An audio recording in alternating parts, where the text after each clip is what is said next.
Hello दोस्तों, स्वागत है आप सभी का। मैं राजू कुमार आपका स्वागत करता हूं सरकारी अध्ययन में। आज के वीडियो में देखेंगे हम कि बिहार एसएससी, बिहार पुलिस दरोगा जो ज्ञान बिंदु के सेट जो चलते हैं, ऑफलाइन सेट चलते हैं जो बैच में, अप्रैल महीना का लेटेस्ट सेट देखेंगे हम। यहाँ पे सेट नंबर 10 और जो 23/4/2025 को जो सेट हुआ है, यानी कि अप्रैल महीना में जो हुआ है, उसी सेट को हम आज डिस्कशन करने के लिए जा रहे हैं। आप देख सकते हैं ज्ञान बिंदु का ये लेटेस्ट सेट है जो ऑफलाइन क्लास में चल रहा है। तो चलिए, आप यदि बिहार पुलिस दरोगा और जितने भी सारे बिहार एसएससी जो भी एग्जाम का आप तैयारी कर रहे हैं, ये सेट आपके लिए बहुत ही ज़्यादा उपयोगी होने वाला है।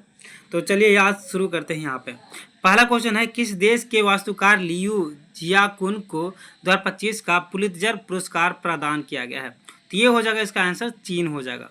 इसको जो है 2025 का पुलित्जर पुरस्कार प्रदान किया गया है। करंट अफेयर से क्वेश्चन है और लेटेस्ट क्वेश्चन है, आपको याद रहना चाहिए। सेप्रे की रिपोर्ट के अनुसार विश्व का सबसे बड़ा हथियार आयातक कौन बन गया है? तो जैसा आपको पता है कि रूस और यूक्रेन का लड़ाई हो रहा है, तो यहाँ पे आपको याद करने में कोई कठिनाई नहीं होगा। दो का आपको ए आंसर हो जाएगा। सबसे बड़ा हथियार आयातक यानी कि लाने, मतलब जो वहाँ पे आया है उसको आयातक बोलते हैं। सबसे ज़्यादा हथियार लेने वाला देश कौन है? यूक्रेन है। वही बात करें पावरफुल मतलब इंडेक्स के बारे में बात करें, तो सबसे ज़्यादा पावर मतलब क्या हो जाएगा, कौन हो जाएगा पावरफुल? तो अमेरिका हो जाएगा। दूसरे स्थान पे चीन हो जाएगा, तीसरे स्थान पे रूस हो जाएगा और चौथे स्थान पे अपना भारत है। ठीक है, विश्व में बात करें पावरफुल मतलब इंडेक्स यदि बात करें तो उसमें भारत चौथे स्थान पे है और पाँचवें स्थान पे कौन हो जाएगा? जापान हो जाएगा। इस तरह से आप याद रखेंगे। लेकिन यदि आपको एशिया पावर इंडेक्स के बारे में बात किया जाए तो भारत वहाँ पे तीसरे स्थान पे है, दूसरे स्थान पे चीन हो जाएगा और अमेरिका जो है पहले स्थान पे एशिया में भी हो जाएगा, क्योंकि एशिया में भी उसका सैन्य अड्डा है और आपको नेवल बेस सब चीज़ एशिया महादेश में भी है। तो इस तरह से एशिया में भी वो पावरफुल है। आगे देखिए, यहाँ पे तीसरा क्वेश्चन है कि अटल बिहारी वाजपेयी संस्थान का उद्घाटन कहाँ किया गया है? तो ये किया गया है मॉरिशस में। 3 का क्या हो जाएगा? डी हो जाएगा। इसका उद्घाटन कौन किए थे? तो इसका उद्घाटन किए थे नरेंद्र मोदी जी। आगे देखिए, चौथा क्वेश्चन है, हाल ही में की गई गणना के अनुसार पश्चिम बंगाल में एक सिंह वाले गेंडे की संख्या जो 229 था, अब बढ़ के कितना हो गया है? तो ये हो गया 392। यहाँ पे भी डी ऑप्शन सही होगा। आगे देखिए, चौथा नंबर ये क्वेश्चन हो गया। पांचवा नंबर क्वेश्चन देखिए, पांचवा नंबर क्वेश्चन क्या बोला है? बोल रहा है कि भारत ने जल और स्वच्छता क्षेत्र में सहयोग को बढ़ावा देने के लिए किस देश के साथ समझौता किया है? तो 5 का हो जाएगा बी, नेपाल के साथ समझौता किया है। छठा नंबर क्वेश्चन देख लीजिए। छठा नंबर बोला, प्रतिवर्ष पूरे भारत में राष्ट्रीय भाला फेंक दिवस कब मनाया जाता है? तो देखिए, जिस दिन मतलब नीरज चोपड़ा जो है टोक्यो ओलंपिक जापान में जो हुआ था, उसमें जिस दिन वो भाला फेंक पुरस्कार जीते थे, यानी कि स्वर्ण पदक जीते थे, उसी दिन भाला फेंक दिवस मनाया जाता है हर साल। तो ये 2023 से शुरू हो गया है और ये जो है 7 अगस्त को मनाया जाता है हर साल। 6 का इस तरह से क्या होगा? ए आंसर होगा। अगला देखिए, 7वां नंबर क्वेश्चन है, हाल ही में किस टाइगर रिजर्व में बिजली उत्पादन करने के लिए पवन टरबाइन स्थापित की गई है? तो किस टाइगर रिजर्व में यह स्थापित की गई है? तो यहाँ पे हो जाएगा बी नंबर ऑप्शन हो जाएगा, पेरियार टाइगर रिजर्व। चलिए इसके बारे में कुछ देख लेते हैं। और यहाँ पे जो 7 अगस्त देखे थे ना दोस्तों, यहाँ पे 7 अगस्त 2024 हो जाएगा। ठीक है, ना कि 2023। ठीक है, यहाँ पे 2024 2023 जो भी है, मतलब यहाँ पे एक बार कंफर्म कर लीजिएगा। 7वां नंबर क्वेश्चन देखिए, यहाँ पे जो है पेरियार टाइगर रिजर्व, इसका आंसर हो जाएगा 7 का हो जाएगा बी नंबर। और पेरियार टाइगर रिजर्व कहाँ पे है? केरला में। मानस टाइगर रिजर्व कहाँ पे? असम में। बांदीपुर टाइगर रिजर्व बात करें तो ये कर्नाटका में हो जाएगा और कान्हा टाइगर रिजर्व कहाँ पे हो जाएगा? एमपी में। ये भी आप याद रखिएगा। 8 नंबर क्वेश्चन देखिए, 8 नंबर क्वेश्चन बोला, पूर्व सैनिकों के लिए ई सेहत टेली कंसल्टेंसी सुविधा किसने शुरू की है? तो 8 का हो जाएगा ये भारतीय सेना हो जाएगा यहाँ पे आंसर। 9 नंबर क्वेश्चन देखिए, 9 नंबर क्वेश्चन क्या बोला, हाल ही में संपन्न पेरिस ओलंपिक 2024 में समापन समारोह किस स्टेडियम में किया गया? तो यहाँ पे 9 का क्या हो जाएगा? 9 का हो जाएगा सी, स्टेड डी फ्रांस, ये इसका आंसर हो जाएगा। 10 नंबर क्वेश्चन देखिए, 10 नंबर क्वेश्चन क्या बोल रहा है, राजस्थान सरकार किस भर्ती में अग्निवीर को आरक्षण प्रदान करने की घोषणा की है? तो राजस्थान सरकार हो जाएगा, इसका ए नंबर आंसर हो जाएगा। जेल और वनरक्षण और राज्य पुलिस में इसका आंसर हो जाएगा। अगला क्वेश्चन देखिए, किस खेल से संबंधित खिलाड़ी पीआर सीरीजेस ने इंटरनेशनल खेल से संन्यास लेने की घोषणा की है? तो 11 का हो जाएगा हॉकी। पीआर सीरीजेस क्या खेलते थे? हॉकी खेलते थे। इससे इसका आंसर ये हो जाएगा। 12 नंबर क्वेश्चन पे आ गए। 12 नंबर क्वेश्चन को देखते हुए चलिए, बोला सरकार ने 31 मार्च 2027 तक देश भर में कितने प्रधानमंत्री भारतीय जन औषधि केंद्र खोलने का लक्ष्य रखा है? तो यहाँ पे हो जाएगा 12 नंबर का हो जाएगा आपका 25,000, देश भर में 25,000। लेकिन आपको एक और क्वेश्चन पूछ सकता है कि 10,000वां जन औषधि केंद्र कौन सा है? 10,000वां जन औषधि केंद्र कहाँ पे खोला गया है? तो ये आप याद रखिएगा, झारखंड के देवघर में ये खोले गए हैं। ये भी आपको बहुत ज़्यादा अच्छे से पॉइंट रखना है याद। और जन औषधि केंद्र जो खोलते हैं, इसके नियम मतलब इसका जो है मतलब क्रियान्वयन कौन करता है, कौन सा मंत्रालय के अंदर है? तो ये मतलब औषधि मंत्रालय के आयुष मंत्रालय के अंतर्गत में आता है। आयुष मंत्रालय यानी कि जो बेसिकली औषधि मंत्रालय है, यानी कि जो मेडिकल साइंस के मंत्रालय है, उसके अंतर्गत में आता है। आगे देखिए 13वां नंबर क्वेश्चन देखिए। 13वां नंबर क्वेश्चन बोल क्या रहा है? बोल है यहाँ पे, भारत की पहली एकीकृत कृषि निर्यात सुविधा किस बंदरगाह पर स्थापित की जाएगी? तो 13 का हो जाएगा आपको डी नंबर ऑप्शन हो जाएगा। देखिए जवाहर नेहरू बंदरगाह हो जाएगा। जवाहर नेहरू बंदरगाह का नाम नाहवा बंदरगाह है, ठीक है। और ये कहाँ पे है? मुंबई में। विशाखापट्टनम बंदरगाह के बारे में बात करें तो विशाखापट्टनम बंदरगाह आंध्र प्रदेश में हो जाएगा। पारादीप बात करें तो मतलब ये हो जाएगा आपको उड़ीसा में। कामराजा बंदरगाह जो है चेन्नई में हो जाएगा, तमिलनाडु में। इसके साथ ये भी याद रखना कि ये जो जवाहर नेहरू बंदरगाह जो नाहवा बंदरगाह है, नाहवा शेवा बंदरगाह इस तरह से नाम है इसका, तो ये मुंबई जो बंदरगाह है उसके भार को कम करने के लिए अल्टरनेट में बनाया गया था। 14 नंबर क्वेश्चन देखिए, यहाँ पे बोला खबरों में रही नंदनी सहकार योजना किसके द्वारा लॉन्च की गई है? तो 14 नंबर का हो जाएगा आपको बी नंबर ऑप्शन हो जाएगा, NCDC, ये हो जाएगा आंसर। 15 नंबर क्वेश्चन देखिए, बोला किस फूल के प्रजाति को हाल ही में IUCN द्वारा संकटग्रस्त प्रजाति घोषित किया गया है? तो 15 का हो जाएगा ए नंबर आंसर हो जाएगा, नील कुरंजी पुष्प हो जाएगा इसका आंसर। 16 नंबर का देख लीजिए। 16 नंबर बोला निम्नलिखित बाघ अभ्यारण्य टाइगर रिजर्व में से कौन सा मध्य प्रदेश में स्थित नहीं है? तो 16 का ए हो जाएगा इसका आंसर, अमनगढ़ स्थित नहीं है। बाद बाकी बांधवगढ़ के बारे में बात करें, संजय दुबरी के बारे में बात करें, कान्हा के बारे में बात करें, तो ये तीनों कहाँ पे हो जाएगा? मध्य प्रदेश में हो जाएगा। इसके अलावा एक क्वेश्चन और भी याद रखिएगा, 58 टाइगर रिजर्व जो है बना है, ये माधव टाइगर रिजर्व बना है 58, 58वां नंबर। और ये कहाँ पे है? तो ये भी मध्य प्रदेश में, माधव टाइगर रिजर्व, ये भी मध्य प्रदेश में। 17वां नंबर क्वेश्चन देखिए, निम्नलिखित में से कौन एक स्थलीय पारिस्थितिकी तंत्र का उपभाग नहीं है? तो 17 नंबर क्वेश्चन देखेंगे तो यहाँ पे बी इसका आंसर हो जाएगा, सागरीय पारिस्थितिकी तंत्र, ये जो है भाग नहीं है, ठीक है। यहाँ पे बाद बाकी मतलब स्थलीय का भाग देखें तो पर्वत हो जाएगा, निम्न स्थलीय हो जाएगा और अर्धशुष्क पारिस्थितिकी तंत्र हो जाएगा। और दूसरा बात ये याद रखिए, सबसे ज़्यादा जैव विविधता मतलब जो है सबसे ज़्यादा जीव कहाँ पाया जाता है? तो सागरीय पारिस्थितिकी तंत्र में ही पाया जाता है, ये भी आप याद रखिएगा। 18 नंबर क्वेश्चन पे आ गया। 18 नंबर क्वेश्चन देखिए, निम्नलिखित में से कौन सा जैव डीजल पौधा है? तो जैव डीजल पौधा के बारे में बात करें तो ये क्वेश्चन भी है और आपको याद रखना है, जेट्रोफा जो है जैव डीजल पौधा है। आगे देखिए यहाँ पे अगला क्वेश्चन है, घटते उत्पादकता के क्रम में उद्धोलिखित में से कौन सा परितंत्र क्रम सही है? तो 19 का हो जाएगा सी नंबर। यहाँ पे मैंग्रोव, घास का मैदान, झील और साकर, ये इसका सही आंसर हो जाएगा। अगला देखिए 20 नंबर क्वेश्चन आपको सम्मिलित करने वाला है। यहाँ पे कुछ अधिनियम दिया गया है और उस अधिनियम को जो पारित वर्ष है वो दिया गया है। अब देखिए वन संरक्षण अधिनियम जो है ए का, देखिए 20 का क्या हो जाएगा? तो 20 का हो जाएगा आपको वन संरक्षण अधिनियम को देखेंगे तो 20 का आपको 1980 हो जाएगा, यहाँ पे 1980 हो जाएगा 20 का। ऐसे से देखिए पर्यावरण संरक्षण अधिनियम होगा तो ये अच्छे से पता होगा कि 1986 में आए थे। वायु प्रदूषण निवारक एवं नियंत्रण अधिनियम 1981 में आए थे। और जल प्रदूषण अधिनियम ये 1974 में आए थे। ये बहुत ज़्यादा इंपॉर्टेंट क्वेश्चन है, भी कर लीजिएगा। आगे देखिए अगला क्वेश्चन देखिए, यहाँ पे 21 नंबर क्वेश्चन यहाँ पे बोल रहा है क्या?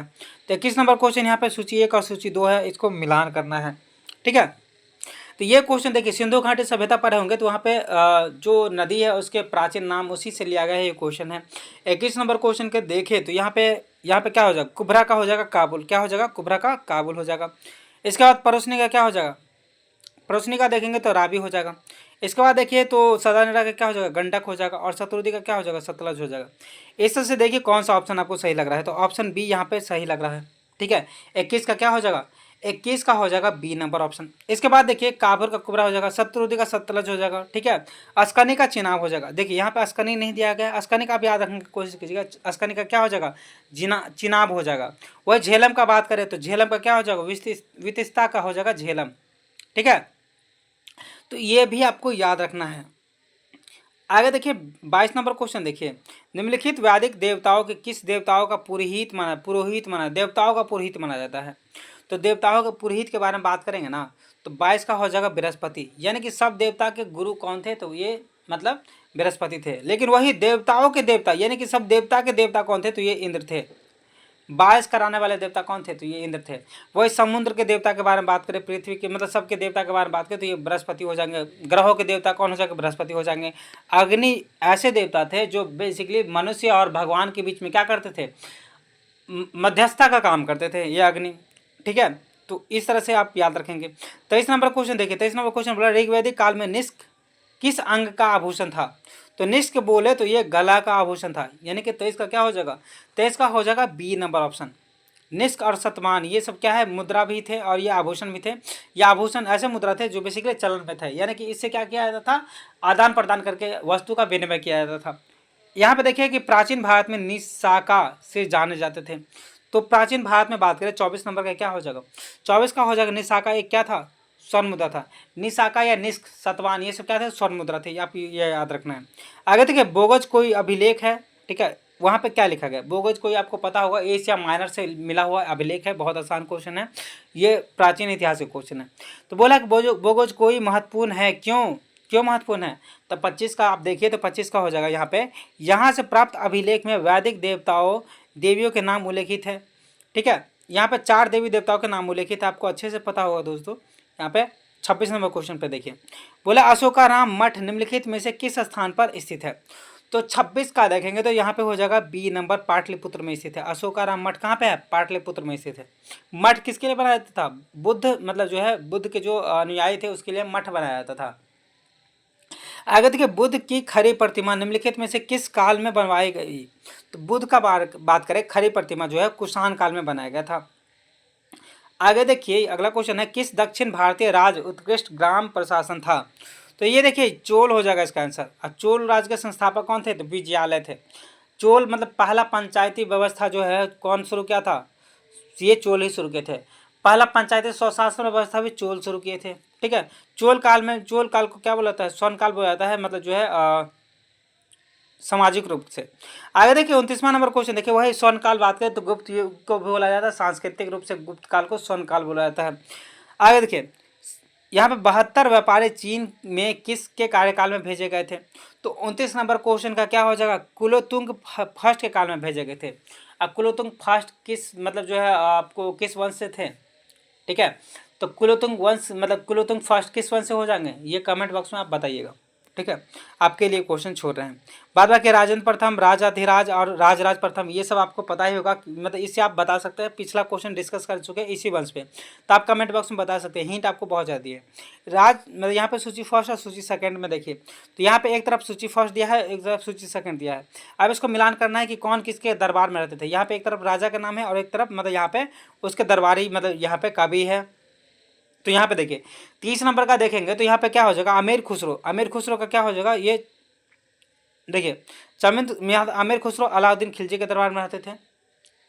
ठीक है, तो अमीर खुसरो अलाउद्दीन खिलजी के दरबार में रहते थे। यही बात करें कालिदास, कालिदास किसके दरबार में रहते थे? समुद्रगुप्त गुप्त वंश से संबंधित। हरिसेन के बारे में बात करें तो हरिसेन यहाँ पे देखिए, एक मिनट, हाँ एक मिनट देखिए, ये देखिए यहाँ पे कालिदास जो है, यहाँ पे चंद्रगुप्त मौर्य ने, चंद्रगुप्त मतलब यहाँ पे द्वितीय हो जाएगा। यहाँ पे मौर्य जो है यहाँ पे ये गलत है, पॉइंट ये गलत है, चंद्रगुप्त द्वितीय हो जाएगा। यही चीज़ें यहाँ पे गलत है, यही चीज़ें मिलान नहीं हो रहा है। चंद्रगुप्त मौर्य के दरबार में मेगास्थनीज आए थे। ठीक है, ये यहाँ पे कालिदास नहीं होंगे। ठीक है, यहाँ पे देखिए काल इस तरह से आप देखिए चंद्रगुप्त द्वितीय के दरबार में कौन थे? मतलब कालिदास थे। अब यहाँ पे देखिए हरिसेन जो है हर्षवर्धन के काल में आए थे। और यहाँ पे देखिए हरिसेन,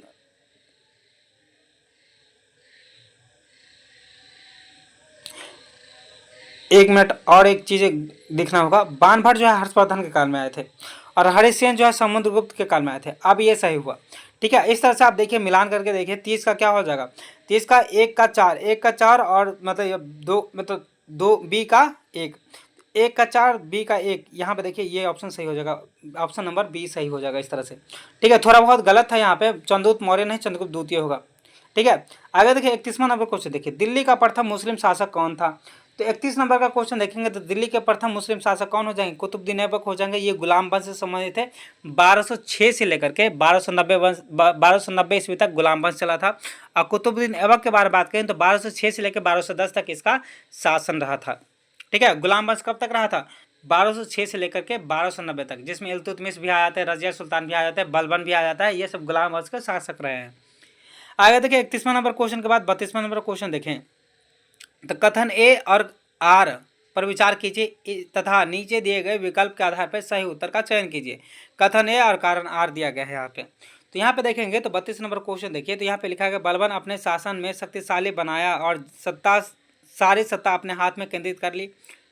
आर क्या दिया हुआ है? कारण यहाँ पे है कि उत्तर पश्चिम सीमा को मंगोलों आक्रमण से सुरक्षित करना चाहता था।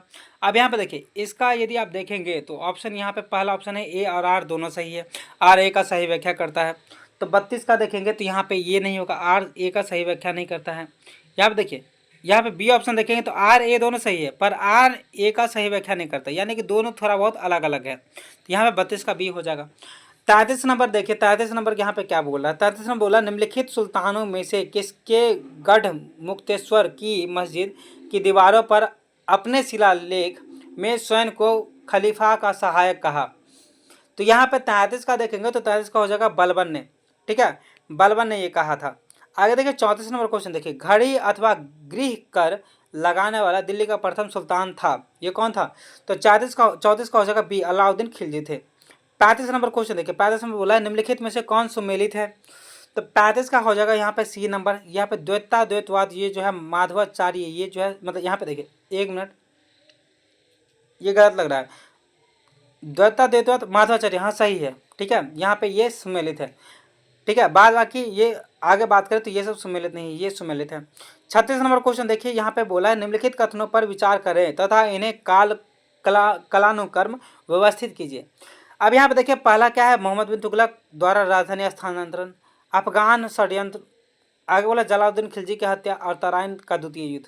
ठीक है, तो चलिए यहाँ पे देखते हैं हम क्वेश्चन और यहाँ पे मतलब इसको बताते हुए चलते हैं आपको। तो यहाँ पे 36 का देखेंगे तो यहाँ पे 36 का हो जाएगा 4-3-2-1, यानी कि सबसे पहले तराइन का द्वितीय विश्व युद्ध हुआ था। यानी कि तराइन का द्वितीय युद्ध कब हुआ था?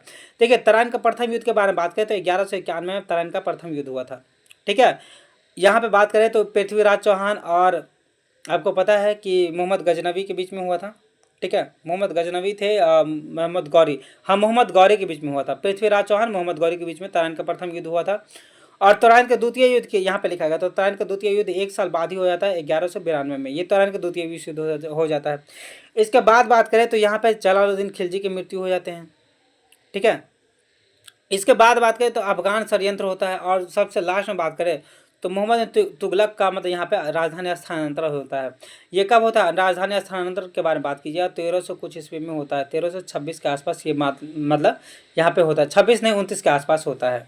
ठीक है, तो यहाँ पे आप डेट याद रखिएगा। इस तरह से आपको ये क्या है हो जाएगा, 36 का ए ऑप्शन सही होगा। 37 नंबर क्वेश्चन देखिए यहाँ पे, एक मिनट, हाँ 37 नंबर क्वेश्चन आप देख लीजिए। यहाँ बोला सूची 1 और सूची 2 दिया गया है। बैरकपुर विद्रोह, बहराम विद्रोह, संथाल विद्रोह, बैनोर विद्रोह, ये जो है आपको आधुनिक भारत से क्वेश्चन लिया गया है। अब यहाँ पे देखेंगे 37 नंबर का क्वेश्चन का आंसर, तो यहाँ पे हो जाएगा आपको बैरकपुर विद्रोह कब हुए थे? 1824 में नवंबर को हुए थे। बहराम विद्रोह देखेंगे तो यहाँ पे यहाँ पे क्या हो जाएगा? फरवरी 1857 में हो जाएंगे। ठीक है, वही बात करें संथाल विद्रोह हो जाएगा तो संथाल विद्रोह यहाँ पे 1855-56, ये तो बहुत अच्छे से याद होगा। अब बेन्नौर विद्रोह के बारे में बात करें तो सबसे ऊपर वाले बेन्नौर नहीं बेल्लोर विद्रोह होगा। यहाँ पे बेन्नौर लिखा हुआ, बेन्नौर नहीं होगा, क्या होगा? बेल्लोर विद्रोह। ये सिपाही विद्रोह हुए थे, आपको ये भी अच्छे से पता होगा, बेल्लोर। ठीक है, बेल्लोर लिखा जाएगा, यहाँ पे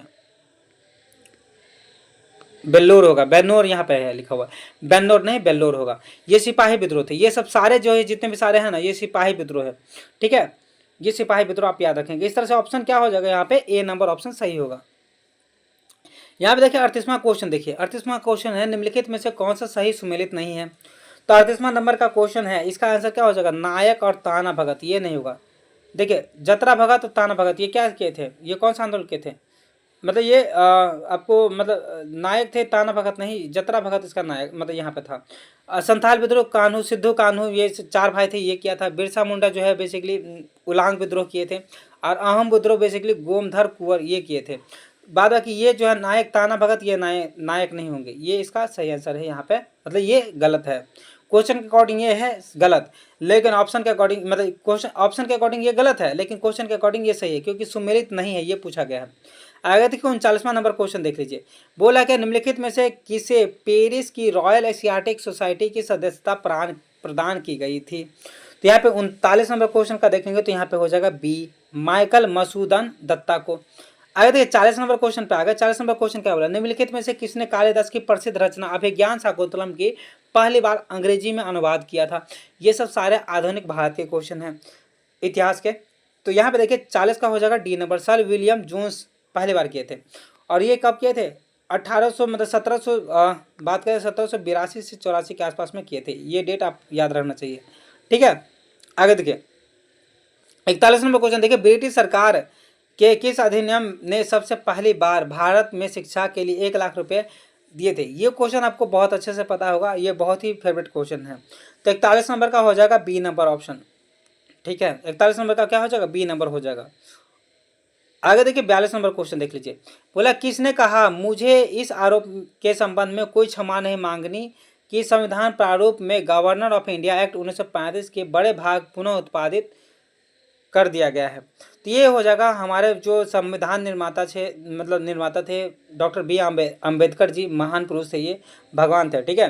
तो ये जो है बेसिकली यही कहे थे, डी ऑप्शन इसका सही हो जाएगा 42 नंबर, ठीक है। क्योंकि मतलब संविधान जो बने उसमें बहुत सारे भाग यानी कि 75% भाग जो कहाँ से लिए गए थे, तो 1935 का संविधान से लिए गए थे। आगे देखिए अगला क्वेश्चन देखिए, यहाँ पे 43 नंबर क्वेश्चन देखिए।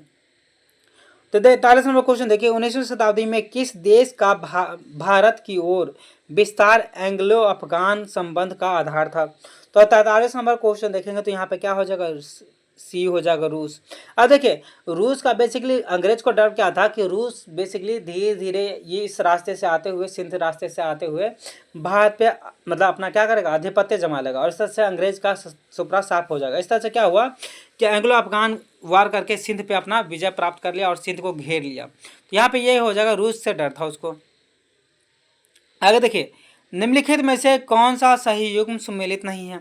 तो 44 का क्या हो जाएगा, 44 का हो जाएगा डी, दास्ता कांत कौन कहते हैं, मैकलम, ये नहीं है। बाद बाकी ये सब सारे हैं। पुनः जजिया लगाना ये फर्रुखसियर किए थे। अब जजिया पूरा लगाया था, इसके अलावा ब्राह्मण पे भी जजिया लगा दिए थे ये, ठीक है। नहीं, ब्राह्मण पे जजिया फिरोज शाह तुगलक लगाए थे, फर्रुखसियर नहीं। यहाँ पे देखिए मसूलीपट्टनम पर अधिकार फोर्ड किए थे, ये भी बात सही है। सती प्रथा का निषेध अधिनियम विलियम बेंटिंग किए थे, ये भी बात सही है। आगे देखिए यहाँ पे एक तरफ आपको खनिज दिया है और दूसरी तरफ यहाँ पे उद्योग जिसमें बड़े पैमाने पे उपयोग किया जाता है। चूना पत्थर आपको पता होगा, चूना पत्थर सीमेंट में यूज किया जाता है। तो यहाँ पे देखिए कि क्वेश्चन नंबर आपको 45 है, तो क्वेश्चन नंबर 45 का हो जाएगा चूना पत्थर सीमेंट में, ठीक है। कॉपर को बिजली का सामान बनाने में, जैसे कॉपर का तार देखते हैं आप, कॉपर के बहुत सारे बिजली के उपकरण होते हैं उसमें लगा होता है, स्विच सबको भी देखते होंगे तो वहाँ पे कॉपर यूज हुआ रहता है। बॉक्साइट का देखेंगे तो हवाई जहाज के निर्माण में बॉक्साइट का अच्छे से यूज होता है। बॉक्साइट किसका अयस्क है, तो एल्युमिनियम का अयस्क है, और एल्युमिनियम से हवाई जहाज का काफ़ी ज़्यादा चीज़ें बनता है क्योंकि एल्युमिनियम क्या होते हैं, हल्के होते हैं। मैग्नीज देखेंगे तो मैग्नीज से इस्पात बनाया जाता है, ये चीज़ आपको अच्छे से पता होना चाहिए। आगे देखिए 46 नंबर क्वेश्चन देखिए, तो बोला निम्नलिखित में से कौन सा सही सुमेलित नहीं है। तो एक तरफ पशु दिया है, दूसरा नस्ल दिया है, यानी कि भैंस, गाय, बकरी, भेड़, इसका जो है आपको नस्ल अच्छे से पता होगा, ठीक है। तो आप अच्छे से ये क्वेश्चन को कर लीजिएगा। तो 46 नंबर क्वेश्चन देखिए, तो बोला है क्या कि यहाँ पे भेड़ जो होगा थापड़ पारकर होगा, ये जो है इसका नस्ल नहीं है। बाद बाकी बकरी का देखिएगा तो जमुनापुरी नस्ल है। गाय को देखिएगा सिंधी, आपको गाय का नस्ल है, ठीक है, सिंधी हो गया, साहिवाल हो गया, ये सब गाय का नस्ल है। और ये देखिए भैंस का भदावरी जर्दा, ये सब जो है बेसिकली मतलब ये भैंस का नस्ल है। आगे देखिए 47 नंबर देखिए, तो इस तरह से यहाँ पे देखिए पिछला वाला क्वेश्चन का देखेंगे तो यहाँ पे 46 का डी आंसर सही होगा, ठीक है। भेड़ का नस्ल थार पाकर नहीं है। यहाँ पे देखिए तमड़िया जनजाति भारत के निम्नलिखित में से किस राज्य में पाई जाती है। तो 47 का क्या हो जाएगा, 47 का हो जाएगा सी नंबर ऑप्शन, ठीक है, झारखंड हो जाएगा। आगे देखिए 48 नंबर क्वेश्चन देखिए, 48 नंबर बोला है निम्नलिखित में से कौन भारत की सबसे बड़ी मीठे पानी की झील है। तो 48 नंबर क्वेश्चन का देखेंगे तो 48 नंबर का क्या हो जाएगा, बी हो जाएगा बूलर झील। बूलर झील कहाँ पे है, जम्मू कश्मीर में है, JNK में है, जो आपको पता होगा अब केंद्र शासित प्रदेश बन चुका है। 2019 के बाद केंद्र शासित प्रदेश इसको बना दिया गया, और हालांकि विधानसभा के चुनाव यहाँ पे होते हैं, जो आपको पता होगा। इसके बाद कुछ झील के बारे में बात करते हैं। सांभर झील कहाँ पे है? सांभर झील राजस्थान में है। कोलेरू झील के बारे में आप बताएंगे कमेंट बॉक्स में। नाल सरोवर झील के बारे में आप कमेंट बॉक्स में बताएंगे। आगे देखिए 49 नंबर क्वेश्चन के बारे में बात करें। निम्नलिखित में से कौन सा कोयला आधारित बिजली संयंत्र उत्तर प्रदेश में स्थित है? तो यार देखिए 49 नंबर के बारे में बात करें तो 49 का क्या हो जाएगा? बी हो जाएगा, दादरी। ठीक है। इसके बाद बात करें विंध्याचल के बारे में, तो ये भी विंध्याचल जो यूपी में ही है, लेकिन यहाँ पे बिजली संयंत्र नहीं लगा है। कोयला आधारित बिजली संयंत्र के बारे में बात करें तो अपना बिहार में कहाँ पे लगाया गया है? तो कोयला आधारित बिजली संयंत्र जो है सबसे पहले बरौनी में लगाया गया है। इसके बाद बात करें तो बाढ़ में लगाया गया है। इसके बाद बात करें तो भागलपुर में लगाया गया है। 3 जगह कोयला आधारित बिजली संयंत्र हमारे बिहार में भी लगाया गया है। अब यहाँ पे देखिए कि क्वेश्चन यहाँ पे खत्म नहीं होता है दोस्तों। 49 नंबर का क्वेश्चन देखेंगे तो 49 नंबर का देखिए, आगे देखिए तो 49 नंबर का है, यहाँ पे 2 तो होगा ही, दादरी तो होगा ही, 3 भी होगा। 3 क्वेश्चन पे हम देखें ना, ध्यान नहीं दिए, सिंगरौली भी होगा। तो इस तरह से यहाँ पे बी ऑप्शन सही हो जाएगा। आगे देखिए 50 नंबर क्वेश्चन पे आइए। निम्नलिखित में से कौन से देश बाल्टिक सागर के तट पर स्थित नहीं है? तो 50 नंबर का आपका क्या हो जाएगा? डी नंबर ऑप्शन हो जाएगा, स्वीडन और नॉर्वे। ये बाल्टिक सागर नहीं पे स्थित नहीं है। ये क्या है? Sweden, Norway, Finland. ये स्वीडन, नॉर्वे, फिनलैंड को स्कैंडिनेवियन कंट्री बोलते हैं। क्या बोलते हैं? Scandinavian country. Sweden, Norway, Finland. Sweden, Norway, Finland. इस तरह से आपको स्कैंडिनेवियन कंट्री के बारे में याद रखना है। स्वीडन और फिनलैंड को स्कैंडिनेवियन कंट्री बोलते हैं। गंगा नदी उत्तर प्रदेश में किस जनपद में प्रवेश करता है? देखिए जो हमारे यहाँ जिला बोला जाता है, वहाँ पे उत्तर प्रदेश में क्या बोला जाता है? जनपद बोला जाता है। तो बोला गंगा नदी किस जनपद में प्रवेश करता है? उत्तर प्रदेश के किस जनपद में प्रवेश करता है? तो यहाँ पे हो जाएगा बजनौर। बिजनौर जनपद जो है ना, बिजनौर लिखा, मतलब यहाँ पे बजनौर लिखा गया है, लेकिन एक्चुअली में बिजनौर होता है। तो बिजनौर जनपद में क्या होता है? गंगा नदी प्रवेश करता है उत्तर प्रदेश में। आगे देखिए 52 नंबर क्वेश्चन देखिए। निम्नलिखित में से कौन सा सही सुमेलित नहीं है? संस्थान लिखा गया, दूसरी तरफ अवस्थित लिखा गया। इस संस्थान कहाँ पे अवस्थित है? तो 52 का देखिए, 52 का हो जाएगा सी, भारतीय सब्जी अनुसंधान संस्थान जो है गोरखपुर। ये सही नहीं है। बाद बाकी देखेंगे दलहन अनुसंधान संस्थान कानपुर में है, जैविक खेती अनुसंधान संस्थान गाजियाबाद में है, और गन्ना अनुसंधान संस्थान लखनऊ में है। वही बात करें जैविक खेती, सबसे ज़्यादा जैविक खेती मतलब किस स्टेट में किया जाता है? पूर्णतः जैविक मतलब कृषि किस स्टेट में किया जाता है? तो वह है सिक्किम। ये भी आपको याद रखना है। आगे देखिए 53 नंबर क्वेश्चन है, यूरोप में राइन नदी संदर्भ में निम्नलिखित में से कौन सा कथन सही है? ठीक है, तो सही कथन बोला है, 3 गलत होगा, 1 सही होगा। तो इस तरह से आपको देखेंगे तो यहाँ पे देखिए राइन नदी यूरोप की 12वीं सबसे लंबी नदी है, बिल्कुल गलत है। ठीक है। रॉटरडैम का बंदरगाह राइन नदी पे बना हुआ है, नहीं, बिल्कुल नहीं। ठीक है, आगे देखिए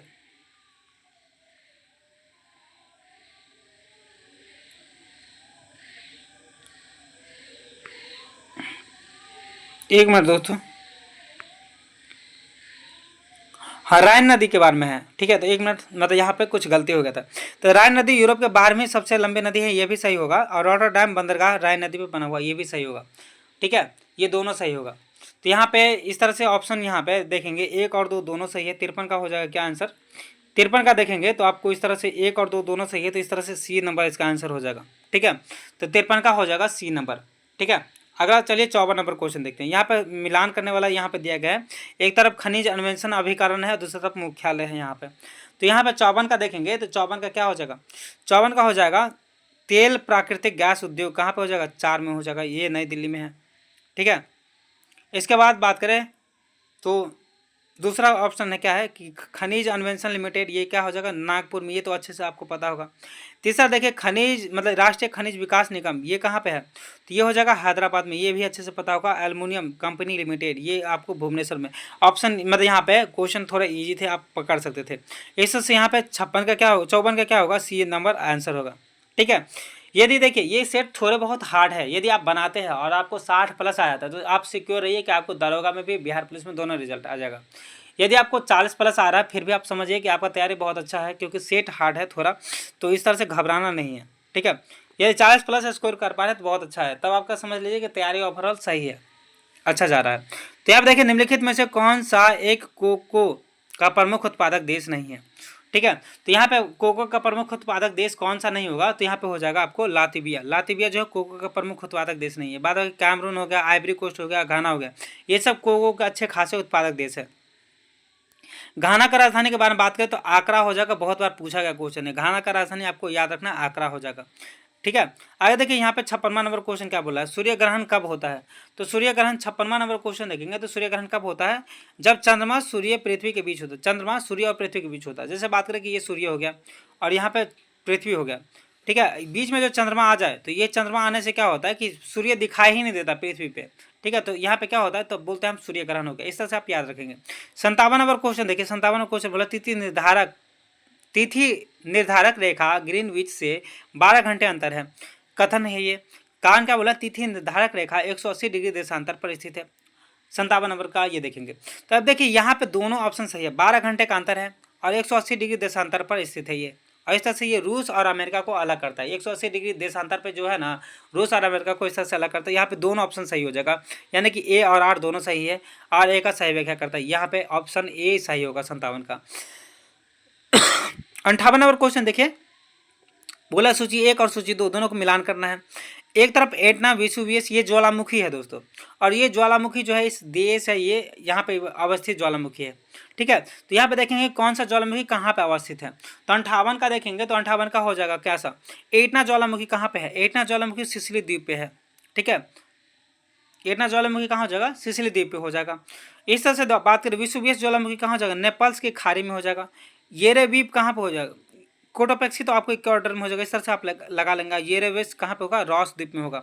इस तरह से देखिए कि यहाँ पे क्या होगा, ए का 4 देखिए ए का 4 कहाँ पे है, ए का 4 दो ऑप्शन में है, बी और डी में, ठीक है। इसके बाद देखिए बी का 3 कहाँ पे है, दो मतलब इसमें भी बी और डी में है। इसके बाद देखिए सी का क्या हो जाएगा, सी का 1 है, सी का 1 कहाँ पे है, तो सी का 1 देखेंगे तो यहाँ पे बी ऑप्शन इस तरह से आप छांट सकते हैं। और इस तरह से 58 का बी ऑप्शन यहाँ पे सही हो जाएगा। 59 नंबर क्वेश्चन देखिए, बोला विश्व के 2 सबसे छोटे महाद्वीप, विश्व के सबसे छोटे महाद्वीप क्या हो जाएगा, ऑस्ट्रेलिया और यूरोप। ये विश्व का सबसे छोटा महाद्वीप है।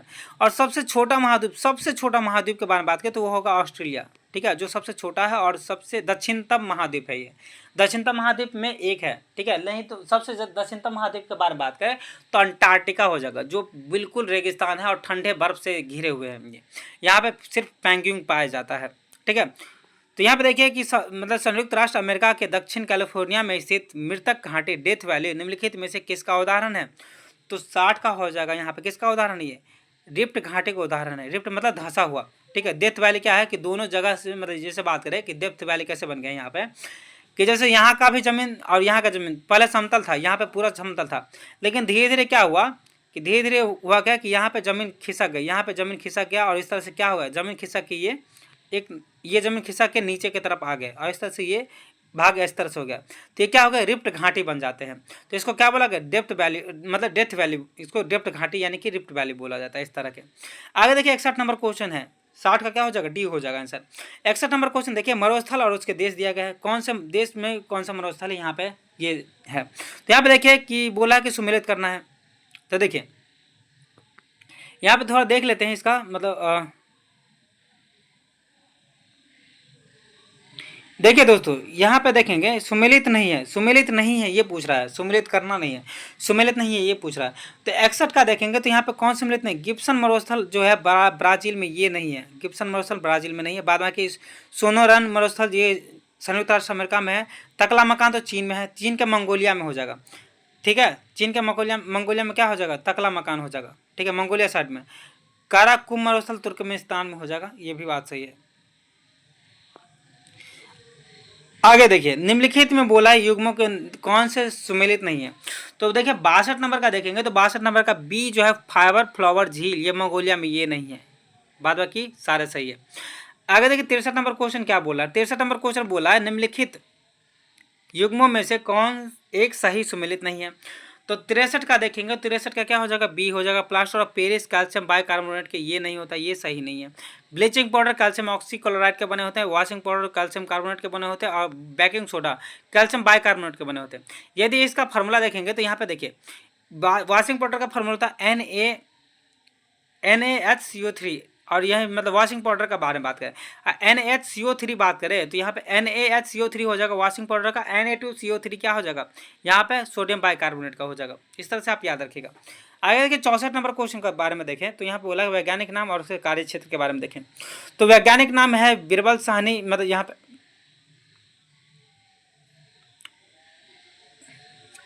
हाँ ठीक है, वैज्ञानिक का नाम है और उसके कार्य क्षेत्र, कौन से वैज्ञानिक किस कार्य क्षेत्र से जुड़े हैं। तो सबसे पहले देखिए हरित क्रांति जो है जनक किसे बोला जाता है, हरित क्रांति का जनक बोला जाता है एम एस स्वामीनाथन को। आधा ऑप्शन तो आप यहाँ से छांट सकते हैं कि डी का क्या होगा, एक होगा। तो देखिए डी का एक किस किस ऑप्शन में है, तो इस तरह से देखिए दो ऑप्शन तो आपको ऐसे ही कट गया, डी का एक यहाँ पे भी नहीं होगा, यहाँ पे भी नहीं होगा। तो दूसरा बात कीजिए तो एक और चीज़ है जो बहुत आसान है, ठीक है। तो देखिए यहाँ पे एक और चीज़ है जो बहुत आसान है, वो क्या कि डी का एक तो छांट लिए। इसके बाद देखिए पीसी महेश्वरी के बारे में देखेंगे तो पीसी महेश्वरी भून विज्ञान से ये संबंधित है, ये भी आप लीजिएगा। सी का यदि दो हो, जहाँ पे भी सी का दो है तो यहाँ पे भी सी का दो है, यहाँ पे भी सी का दो है, तो ये इस तरह से भी नहीं छांट पाएंगे। अब हमें आगे देखना होगा कि आगे केसी मेहता, देखिए सबसे पहले आप देखिए कि इसको मिलान कर ही लेते हैं। तो बी का देखिएगा तो बी का मतलब यहाँ पे बी का देखिएगा तो बी का क्या होगा, केसी मेहता पादप रोग विज्ञान के जनक थे, ठीक है। तो यहाँ पे देखिए बी का यहाँ पे 4 हो जाएगा। इस तरह से आप यहाँ पे 64 का बी टिक कर सकते हैं। और जो बच गया, देखिए जो बच गया बीरबल साहनी जीवाश्म वनस्पति विज्ञान के जनक थे कहे जाते हैं। तो इस तरह से आप मतलब यहाँ पे ऑप्शन बी को टिक कर सकते हैं, 64 का बी हो जाएगा। 65 नंबर देखिए, 65 नंबर क्वेश्चन क्या बोला है, रिंगलमेन स्केल का प्रयोग निम्नलिखित के घनत्व मापन में होता है। तो 65 का हो जाएगा आपको यहाँ पे सी नंबर ऑप्शन हो जाएगा, प्रदूषित जल, ठीक है। आगे देखिए 66 का देखिए, तुलसी के पौधे का औषधीय महत्व निम्नलिखित में से किसकी उपस्थिति मतलब निम्नलिखित की उपस्थिति के कारण होता है। तो 66 का हो जाएगा यहाँ पे सी, यानी कि फेनोल्स और फ्लेवोनोइड्स के कारण से ये औषधीय महत्व इसका बढ़ जाता है। यहाँ पे ये याद कर लीजिएगा। 67 नंबर क्वेश्चन देखिए, यहाँ बोला निम्नलिखित में से कौन सा युग्म सही नहीं है। ये तो बहुत आसान क्वेश्चन है, इसको आप आसानी से बना सकते हैं दोस्तों। तो यहाँ पे देखिए विटामिन ए संतरा ये संबंधित नहीं है। विटामिन ए जो है गाजर जो है विटामिन ए का स्रोत होता है, ठीक है। गाजर हो गया, इसके बाद मतलब जितने भी सारे लाल कलर के फल होते हैं, ठीक है, थोड़े बहुत लाल कलर के जो बेसिकली कैरोटीन जिसमें होता है, जैसे पपीता में भी विटामिन ए होता है, गाजर में भी विटामिन ए होता है। इस तरह से आपको विटामिन ए का सोर्सेस मिल जाएगा। विटामिन सी के बारे में बात करें तो नींबू हो गया, संतरा हो गया, ये सब विटामिन सी के सोर्सेस है। बाद में देखिए डी में मतलब बात करें तो काठ मछली के तेल, और दूसरा बात सूर्य का प्रकाश, इसमें विटामिन डी होता है। विटामिन B6 धान का जो चोकर होता है ना, उसमें विटामिन B6 होता है, ये सब सही है। विटामिन ए में संतरा में विटामिन ए नहीं होता, ये गलत है। विटामिन सी में संतरे होते हैं। 68 नंबर देखिए, लौंग निम्नलिखित में से किसका मतलब निरूपण है। तो 68 का देखेंगे तो 68 क्या हो जाएगा, यहाँ पे फूल और कली का निरूपण है। देखिए निम्नलिखित युग्मों में से कौन सा सही सुमिलित नहीं है। तो 69 का हो जाएगा क्या, 69 का हो जाएगा सी, दूध का खट्टा होना नाइट्रिक अम्ल के कारण नहीं होता। दूध का खट्टा होना लैक्टिक अम्ल के कारण होता है। किसके कारण, लैक्टिक अम्ल के कारण। दूध खट्टा होता है, दूध से दही जमना लैक्टिक अम्ल के कारण होता है। बाद बाकी सिरका में उपस्थित होता है एसिटिक अम्ल, ये सब सही है। हड्डियों में उपस्थित होता है कैल्शियम फॉस्फेट, और अमाशय में रस में हाइड्रोक्लोरिक एसिड यानी कि HCl होते हैं। अमाशय में क्या होते हैं, HCl होते हैं। हमारे बॉडी के जो पेट है अमाशय है उसमें क्या होंगे, HCl होंगे। यहाँ पे सब सही है, एक ही गलती था। निम्नलिखित पौधे में से किस एक को घर का डॉक्टर कहा जाता है। तो 70 का क्या हो जाएगा, ठीक है, 70 का क्या हो जाएगा, डी हो जाएगा। केला को घर का डॉक्टर कहा जाता है। केला में बहुत सारे विटामिन पाए जाते हैं, इसमें थायमन से बहुत ज़्यादा होते हैं, ठीक है। आप मतलब यहाँ पे याद रखेंगे। सूची 1 और सूची 2 को मिलान कितना है। सूची 1 में मात्रा दिया गया, सूची 2 में इकाई दिया गया। फिजिक्स का ये क्वेश्चन है, ठीक है। तो 71 का देखेंगे तो यहाँ पे उच्च वेग मतलब यहाँ पे देखिए उच्च वेग का मैक हो जाएगा, ये बात सही है, ठीक है। तरंगदैर्घ्य का एंगस्ट्रॉम में मापा जाता है, दाब को पास्कल में मापा जाता है, और ऊर्जा को जूल में मापा जाता है। इस तरह से यहाँ पे ऑप्शन सी हो जाएगा। ये बहुत आसान क्वेश्चन था, आप बना दिए होंगे। 71 का सी हो जाएगा। 72 में देखिए यहाँ पे सूची 1 और सूची 2 को मिलान करना है, ठीक है। तो यहाँ पे देखिए सूची 1 और सूची 2 फ्रेयान किस में लगे होते हैं। फ्रेयान जो लगा होता है ना वो प्रशीतक, और यहाँ पे फ्रेयान जो है प्रशीतक में लगे होते हैं। यहाँ पे ये हो जाएगा। बेंजीन मतलब यहाँ पे कार्बन टेट्राक्लोराइड, देखिए यहाँ पे इसको देखिए 72 का हम देख लेते हैं एक बार।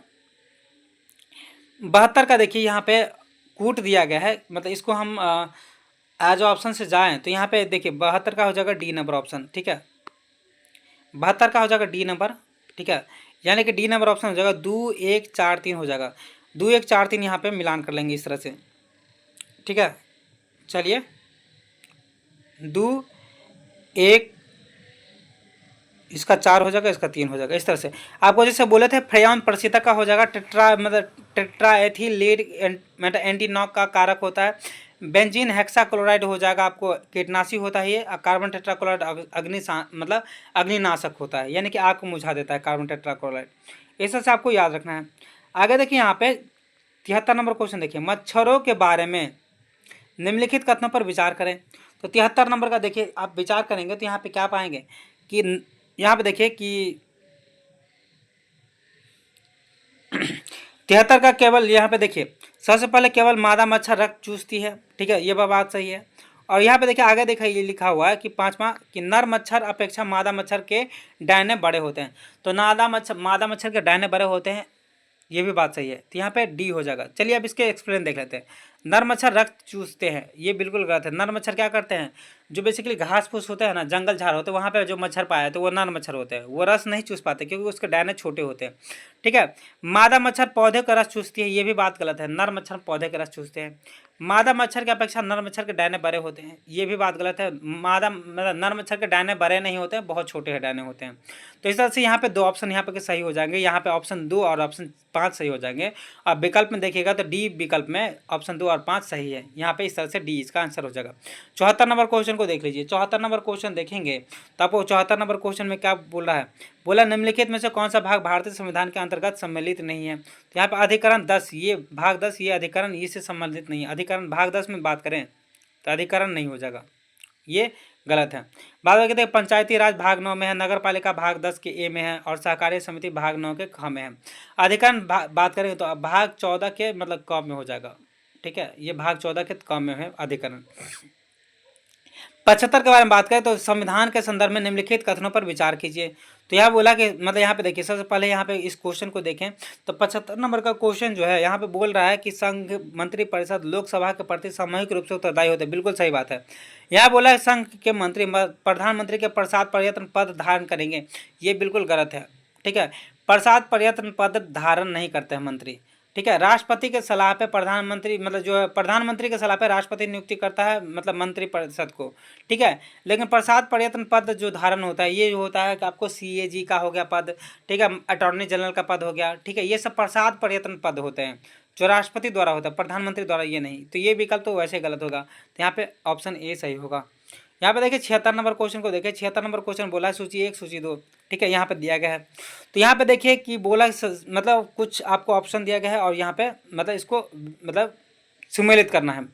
तो 76 नंबर क्वेश्चन देखेंगे तो 76 नंबर का हो जाएगा आपको 7वीं अनुसूची में क्या है मतलब यहाँ पे शक्तियों का विभाजन है, बहुत बार बताए हैं। 8वीं अनुसूची में भाषाएं के बारे में बताया गया तो यहाँ पे ये हो जाएगा। 9वीं अनुसूची में बताया गया मतलब यहाँ पे कुछ अधिनियम यहाँ पे विधि मान्य, और 10वीं अनुसूची में दल बदल के बारे में बताया गया है। इससे देखेंगे 76 का क्या हो जाएगा, यहाँ पे देखिए 76 का हो जाएगा इस तरह से, यहाँ पे सी ऑप्शन सही हो जाएगा, ठीक है। आगे देखिए 77 नंबर क्वेश्चन बोला क्या, तो बोला कि निम्नलिखित में से कौन एक भारतीय संविधान के अंतर्गत आपात की उद्घोषणा आधार नहीं हो सकता है। तो 77 का देखेंगे तो यहाँ पे आंतरिक अशांति ये नहीं हो सकता है, इसको हटा दिया गया। 44वें संविधान संशोधन में इसको हटा दिया गया, पहले ये था, ठीक है, 44वें संविधान संशोधन में इसको हटा देगा। आंतरिक अशांति के आधार पर आपातकाल कब लगा था, तो ये लगा था 1975 में, याद रखिएगा 1975 में जो मतलब आपातकाल लगे थे भारत में वो आंतरिक अशांति ही इसका कारण था। यहाँ पे देखिए 78 नंबर है, भारतीय संविधान के प्राकृत हिंदी पाठ को निम्नलिखित संविधान संशोधन में से किसके द्वारा प्रकाशित करने के अधिकृत किया गया। तो 78 का क्या हो जाएगा आंसर, 78 का हो जाएगा बी, 58वां संविधान संशोधन जो हुआ था 1887 में, ये इसका आंसर हो जाएगा। 69वें में देखिए यहाँ पे कथन और कारण दिया गया है। यहाँ पे कथन देखेंगे तो राज्य की कार्यपालिका शक्ति का प्रयोग संसद के कानूनों तथा राज्य के लागू कानूनों का अनुपालन सुनिश्चित करने हेतु होता है। कारण देखेंगे तो यहाँ बोला अपनी कार्यपालिका शक्ति का प्रयोग करके भारत सरकार राज्यों के आवश्यक निर्देश दे सकती है। अब देखेंगे 79 नंबर का क्वेश्चन देखेंगे तो यहाँ पे क्या सही हो जाएगा, यहाँ पे सही हो जाएगा आपको बी, ए और आर दोनों सही है, आर ए का सही व्याख्या नहीं करता, ये आपका सही आंसर हो जाएगा। 80 नंबर क्वेश्चन देखिए, यहाँ बोला निम्नलिखित को सही सम्मिलित नहीं है, कौन सा सही सम्मिलित नहीं है। तो 80 नंबर का देखेंगे तो क्या हो जाएगा, यहाँ पे देखिए राष्ट्रीय विकास परिषद ये 1954 में नहीं आए थे, 1900 कब आए थे, 1952 में आए थे, ये आपको याद रखना है, ये डेट आपको याद रखना है, ठीक है। अगला देखिए 80 नंबर क्वेश्चन आप देख लिए, यहाँ पे बाद में सही है। सतर्कता आयोग जो है बेसिकली 1964 में आए थे, राष्ट्रीय मानवाधिकार आयोग 1993 में आए थे, ये भी सही है। 81 नंबर क्वेश्चन देखिए, यहाँ पे बोला कि मौलिक अधिकार दिया गया, अनुच्छेद दिया गया, ये भी बहुत आसान क्वेश्चन, ये आप बना सकते हैं। तो यहाँ पे क्या है मतलब यहाँ पे देखेंगे तो यहाँ पे देखिए अस्पृश्यता का अंत देखेंगे सुमेलित नहीं है। तो गिरफ्तारी यहाँ पे ये सब सारे सही है। गिरफ्तारी या निरोध, ये संरक्षण, ये सही नहीं है। ये गिरफ्तारी या निरोध जो है ये अनुच्छेद 20 में दिया गया। किस अनुच्छेद में दिया गया? 20 में दिया गया। और अनुच्छेद 17 के बारे में बात कर लेते हैं। अनुच्छेद 17 में जो दिया गया है मतलब यहाँ पे अस्पृश्यता का अंत दिया गया है। क्या दिया गया? अस्पृश्यता का अंत, ये भी सही है। अनुच्छेद 23 के बारे में बात कर लेते हैं। अनुच्छेद 23 में बात करें तो मानवाद मतलब जो है मानव का बलात्सर्म जो है उसको और ट्रैफिक यानी कि खरीद बिक्री करना मानव का, ये निषेध कर दिया गया है। और 24 में देखेंगे तो बाल अवस्था में जो बेसिकली लेबर बन के किसी फैक्ट्री में काम करता है उसको बेसिकली बंद कर दिया गया है। तो आप ये याद रखेंगे। 82वां नंबर क्वेश्चन क्या है? समितियाँ दिया गया है, उसके वर्ष, कौन समिति किस वर्ष में आए थे उसके बारे में है। बहुत इंपॉर्टेंट क्वेश्चन है। ठीक है, तो यहाँ पे देखिएगा पीके थ्यूंगन समिति जो है यहाँ पे 1988 में आए थे। अशोक मेहता समिति 1977 में आए थे। BR मेहता समिति बात करें तो यहाँ पे 1957 में आए थे। एलन सिंघवी समिति बात करें तो यहाँ पे 2 हो जाएगा। इस तरह से यहाँ पे ऑप्शन डी इसका आंसर हो जाएगा। 83वां नंबर क्वेश्चन क्या बोल रहा है? बोल रहा है कि धन विधेयक के अतिरिक्त एक विधेयक जो विधानसभा में प्रथम बार पारित कर दिया हो विधान परिषद में कितने माह तक लंबित रह सकता है? तो 83 का क्या हो जाएगा? 83 का हो जाएगा डी नंबर, उपयुक्त में से कोई नहीं। ठीक है, यहाँ पे कोई भी नहीं होगा आंसर। यहाँ पे जो भी है लिखा है 1 माह से अधिक, ये भी नहीं होगा। 2 माह से अधिक तक नहीं, 3 माह से अधिक तक नहीं, यानी कि उपयुक्त में से कोई नहीं होगा इसका आंसर। 84 नंबर क्वेश्चन देखिए, यहाँ पे बोल रहा है क्या कि जीएसटी किस तरह कर है? तो जीएसटी देखेंगे तो अप्रत्यक्ष कर है। ठीक है, तो 84 का क्या हो जाएगा? 84 का बी हो जाएगा। ये कौन सा संविधान संशोधन से आया था? तो 101वां संविधान संशोधन से ये आए थे। जीएसटी बिल कौन सा संविधान संशोधन से आए थे? तो 101वां संविधान संशोधन से जीएसटी बिल को लाया गया था।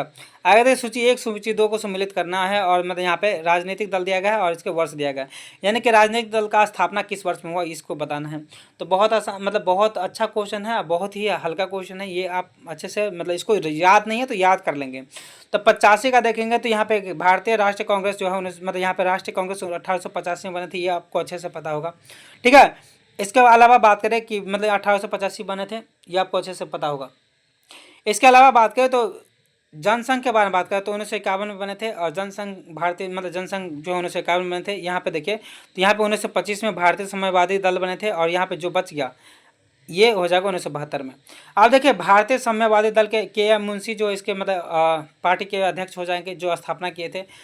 राष्ट्रीय कांग्रेस पार्टी का जो है एओम में क्या मतलब जो एओम के मतलब जो है बोलने पे इसके प्रथम अध्यक्ष जो है वो में WC बनर्जी इसके प्रथम अध्यक्ष बने और ये किसके दिमाग का उपज था? एओम के दिमाग का उपज था। भारतीय जनसंघ पार्टी का स्थापना श्यामा प्रसाद मुखर्जी किए थे 1951 ईस्वी में। और इसी जनसंघ पार्टी की बात करें तो इसी जनसंघ पार्टी से आगे बन के जनता पार्टी बना और जनता पार्टी के प्रथम मतलब जो है प्रधानमंत्री कौन बने? जो गैर कांग्रेसी प्रधानमंत्री थे वो मोरारजी देसाई बने। इस तरह से आप याद रखेंगे सारी चीज़ों को। अगला क्वेश्चन 86 नंबर क्वेश्चन पे आ गए हैं। 86 नंबर क्वेश्चन बोला भारत के संविधान के भाग मतलब यहाँ पे बोला है कि 9A निम्नलिखित क्षेत्र में मतलब यहाँ पे दिया गया है इकाई के संवैधानिक आधार प्रदान किया है। तो यहाँ पे लिखा है कि ग्रामीण क्षेत्र और यहाँ पे लिखा है शहरी क्षेत्र। अब यहाँ पे बोला है कि सही कौन सा है? तो यहाँ पे देखेंगे 86 का, तो 86 का सही कौन सा हो जाएगा? यहाँ पे शहरी क्षेत्र, केवल 2 सही होगा। 87 नंबर क्वेश्चन देखिए। 87 नंबर क्वेश्चन बोला संविधान के निम्नलिखित अनुच्छेद के अंतर्गत संसद दोनों सदनों के संयुक्त अधिवेशन का प्रावधान है। तो 87 नंबर में आंसर क्या होगा? यहाँ पे 102 होगा इसका आंसर। 108 होगा इसका आंसर। संयुक्त अधिवेशन अनुच्छेद 108 से होता है, यही चीज़ लिखा गया है। तो यहाँ पे 88 नंबर क्वेश्चन देखिए, यदि समय राष्ट्रपति उपराष्ट्रपति दोनों पद रिक्त हो जाए तो राष्ट्रपति का कार्य कौन करेगा? तो देखिए जब दोनों पद रिक्त हो जाए तो उस समय राष्ट्रपति का कार्य कौन करेगा? भारत के प्रधान न्यायाधीश जो होंगे वो करेंगे। आगे देखिए 89 नंबर क्वेश्चन है, भारत में आर्थिक उदारवादी की शुरुआत मतलब उदारीकरण की शुरुआत हुई थी। तो 89 नंबर का हो जाएगा यहाँ पे राष्ट्रीय औद्योगिक लाइसेंस नीति के पर्याप्त परिवर्तन के साथ में हुआ था। आगे देखिए 89 के बाद देखिए 90 नंबर मतलब ये क्वेश्चन क्या है? तो 90 नंबर क्वेश्चन हरियाली योजना का संबंध है।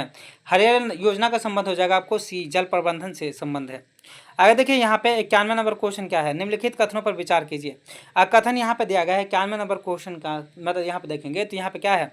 बोला है भारत में थोक मूल्य सूचकांक WPI केवल मासिक आधार पर उपलब्ध होता है, ये बात सही है। औद्योगिक श्रमिकों के लिए उपभोक्ता मूल्य सूचकांक CPI की तुलना में WPI खाद्य वस्तुओं के महत्व कम होता है, कम देता है। यहाँ पे दोनों ऑप्शन सही है, ऑप्शन सी इसका आंसर हो जाएगा। यहाँ पे देखिए 92 नंबर क्वेश्चन क्या बोल रहा है। 92 नंबर क्वेश्चन बोला है कि भारत में बैंकों के संदर्भ में निम्नलिखित विचार कीजिए, निम्नलिखित पे विचार कीजिए। 92 नंबर क्वेश्चन यहाँ पे देखिए, यहाँ पे बोल रहा है क्या, बैंकों का राष्ट्रीयकरण हुआ था, ठीक है, सही बात है। क्षेत्रीय ग्रामीण बैंकों का गठन, ये भी बात सही है। बैंकों शाखा को गाँव को गोद लेना, ये भी बात सही है। अब देखिए बैंकों का राष्ट्रीयकरण किया गया था मतलब इंदिरा गांधी के द्वारा 1969 में, ये बात मतलब यहाँ पे। ग्रामीण बैंकों का गठन किया गया, क्षेत्रीय ग्रामीण बैंक का गठन किया गया बाद में, ठीक है, आपको ये बात पता है। ये यहाँ पे 3 ऑप्शन सही हो जाएगा, यहाँ पे इस तरह से ऑप्शन डी यहाँ पे सही हो जाएगा। 93 नंबर क्वेश्चन देखिए, भारत का सबसे बड़ा वाणिज्यिक बैंक कौन सा है। तो 93 नंबर का आंसर क्या हो जाएगा, यहाँ पे भारतीय स्टेट बैंक SBI हो जाएगा। कस्तूरबा गांधी बालिका विद्यालय योजना प्रारंभ की गई, तो यहाँ पे क्या हो जाएगा, कस्तूरबा गांधी बालिका योजना मतलब ये प्रारंभ किया गया कब, 2010 में प्रारंभ किया गया। 94 का क्या हो जाएगा, इस तरह 2010 में 2004 में प्रारंभ किया गया, इस तरह से क्या हो जाएगा 2004 इसका आंसर हो जाएगा, ठीक है। 94 का ए आंसर हो जाएगा। अब कस्तूरबा गांधी जो ये कौन थी, मतलब इंदिरा गांधी की, मतलब इंदिरा गांधी बोल रहे हैं, महात्मा गांधी की पत्नी थी कस्तूरबा गांधी। यहाँ पे देखिए आगे देखिए, यहाँ पे लिखा गया है शिक्षा का अधिकार अधिनियम 2009 का उद्देश्य किस स्तर पर बच्चों के लिए मुफ्त और अनिवार्य शिक्षा अधिकार प्रदान करता है। तो 95 का हो जाएगा प्राथमिक स्तर पे, ठीक है, यानी कि मतलब 0 से 6 वर्ष की आयु में 2009 में जो दिया गया था, तो 0 से 6 वर्ष की आयु तक मतलब जो है सरकार वहन करेगा, यानी कि जो शुरुआत से 6 वर्ष तक सरकार शिक्षा का पूरा मतलब जो है दायित्व उठाएगा, ये मतलब लिखा गया है। 96 के बारे में बात करें तो उद्वंत प्रकाश के लेखक कौन है, तो ये बहुत ही अच्छा क्वेश्चन है, इसको याद कर लीजिएगा। इसका लेखक कौन हो जाएगा, मौलिक कवि इसका हो जाएगा, बहुत बार क्वेश्चन पूछा गया है। यहाँ पे देखिए निम्नलिखित कथनों पर विचार कीजिए, कथन यहाँ पे दिया गया है, ये आपको पहले पढ़ लेना है। तो 97 का पढ़ेंगे तो 97 का क्या हो जाएगा, गंगा दक्षिण मैदान के मुख्यतः 4 भागों में बांटा गया है, बिल्कुल गलत, ठीक है। मगध का मैदान सोन और क्यूल नदी के बीच स्थित है, ये बात सही है। और ये सोन गंगा दोआब क्षेत्र भोजपुर का मैदान भी कहा जाता है, ये भी बात सही है। तो इस तरह से क्या हो जाएगा, बी ऑप्शन सही हो जाएगा, 97 का बी हो जाएगा। 98 नंबर देखिए, यहाँ पे बोल रहा है कि बिहार सरकार किस योजना के तहत UPSC और BPSC की तैयारी कर रही महिलाओं के लिए प्रोत्साहन राशि शुरू की है। तो 98 का क्या हो जाएगा, 98 का हो जाएगा मुख्यमंत्री नारी शक्ति योजना के तहत, ठीक है। आगे देखिए यहाँ पे मतलब 99 नंबर क्वेश्चन बोला, अकबर के द्वारा बिहार के प्रांतपति के रूप में नियुक्त मान सिंह ने अपनी राजधानी कहाँ बनाई थी। तो 99 का क्या हो जाएगा, 99 का सी हो जाएगा, रोहतास में। रोहतास के बारे में बात करें तो रोहतास शिक्षा के मामले में बिहार में सबसे आगे है। इसके अलावा चावल और गेहूँ उत्पादन में बिहार में सबसे आगे है रोहतास, ठीक है। आगे देखिए 100 नंबर क्वेश्चन आज का लास्ट क्वेश्चन है, वातावरण के प्रतिशत की दृष्टि से बिहार के निम्नलिखित जिलों का सही अवरोही क्रम क्या है। तो 100 का क्या हो जाएगा, बी हो जाएगा। सबसे पहले प्रतिशत की दृष्टि से बात करें तो यहाँ पे सबसे पहले कैमूर हो जाएगा, जमुई हो जाएगा, नवादा हो जाएगा, मुंगेर हो जाएगा। इस तरह से आपको 100 क्वेश्चन कंप्लीट हुए।